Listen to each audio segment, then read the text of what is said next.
Hello mga kakusina! Ako po ulit si Ate Angel ng Kusina ni Angel, and for today's video, tuturuan ko po ulit kayo ng another dessert or kakanin recipe na baka hindi mo pa nagagawa or nasusubukan sa iyong kusina, kaya't panoorin ang buong video dahil madali lang po ito. So una, meron po tayo ditong square na microwavable tub, tapos nilagyan ko lang po iyan ng tigda 2 piraso ng cake bars. So ito po ay natira na lang dito sa aking ref. Nasa sa inyo na yon kung ano yung gagamitin ninyo. Tapos kapag nailagay nyo na po yan dyan, i-flatten lang natin to kapag na-flatten na natin yan. At ganito na po yung kanyang itsura. Set aside bago gawin na po natin yung next procedure. Habang nakaset aside yung cake bars na niready natin kanina sa isang kasirola, maglagay lang po tayo dito ng 2 cups of water. Kapag nailagay na yung water dito sa ating kasirola, sundan lang po natin ito ng isang sachet or 24 grams ng jelly powder. So yung pinili ko po ay kulay red para appealing din siya kapag ipepresent na natin to or ilalagay na natin siya sa ating mesa. Kapag nailagay na natin yung ating 24 grams ng jelly powder, nilagyan ko din po ito ng 2 kutsara ng asukal. At siguraduhin natin na natunaw ng maigi yung mga dry ingredients na inilagay natin dito bago, pwede na po nating buksan yung apoy sa ating kalan over medium to low heat at lulutuin lang po natin yung ating red jelly hanggang sa makita natin na kumukulo na yung ating mixture. So habang hinihintay natin kumulo yung ating jelly mixture, please don't forget to like and follow yung ating Facebook page, Kusina ni Angel. Kung meron din po kayong Instagram, paki-follow na rin ako doon, Kusina ni Angel. And kung gusto nyong matuto pa ng iba pang mga recipes o kaya naman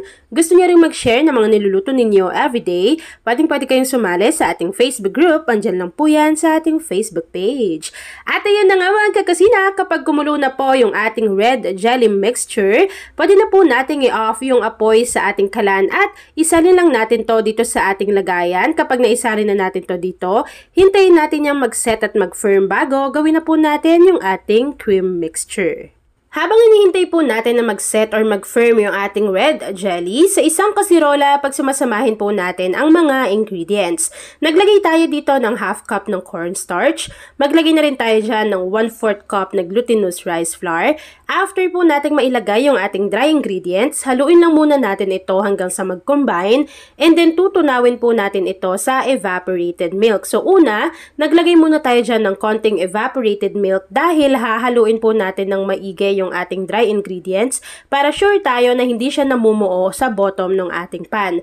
After natin yan mahalo at natunaw na yung ating dry ingredients, isunod na natin yung natitira pa nating evaporated milk. So in total, gumamit po tayo dito ng evaporated milk na 2 lata na merong tig 370 ml. Kapag nailagay na natin lahat yung ating evaporated milk, maglagay na rin tayo dito ng 390 grams ng condensed milk. Haluin lang din natin ito ng maigi at sundan na rin ng 1/2 teaspoon ng vanilla essence or vanilla extract. After adding at mixing ng mga ingredients na inilagay natin dito sa ating kasirola, pwede na po nating buksan yung apoy sa ating kalan over medium to low heat at lulutuin po natin yung ating mixture hanggang sa makita natin na medyo kumakapal na yung consistency nito. Ayan, so dapat mga kakusina habang niluluto nyo yan ay continuous po natin tong hinahalo para hindi siya masunog or manikit lang doon sa bottom ng ating pan. At ayan na nga mga kakusina, kapag nakuha na po natin yung ganitong consistency, pwede na po tayong mag-assemble ng ating recipe for today. So ito na yung sinet aside natin kanina na lagayan na merong cake bars. Nilagyan ko lang po iyan ng niluto natin na cream mixture. Konti lang muna yung inilagay ko. After natin yan dyan mailagay, ito naman po yung niluto natin kanina na red jelly. So maglagay lang tayo dyan kahit ilang piraso. Kapag nailagay na yung red jelly, sundan lang po natin ulit ito ng cream mixture na niluto natin kanina, tapos i-flatten lang natin yung ibabaw. Kapag na-flatten na natin yung ibabaw, maglagay na tayo nung natitira pa natin na red jellies. Tapos kapag na-assemble na natin yan ng ganito, pwede na po tayo dyang maggadgad ng keso at palamigin lang muna natin ito. Kapag lumamig na po yan mga kakusina, ipapakita ko na sa inyo kung ano yung natapos nating easy dessert recipe. Long creamy, grabe.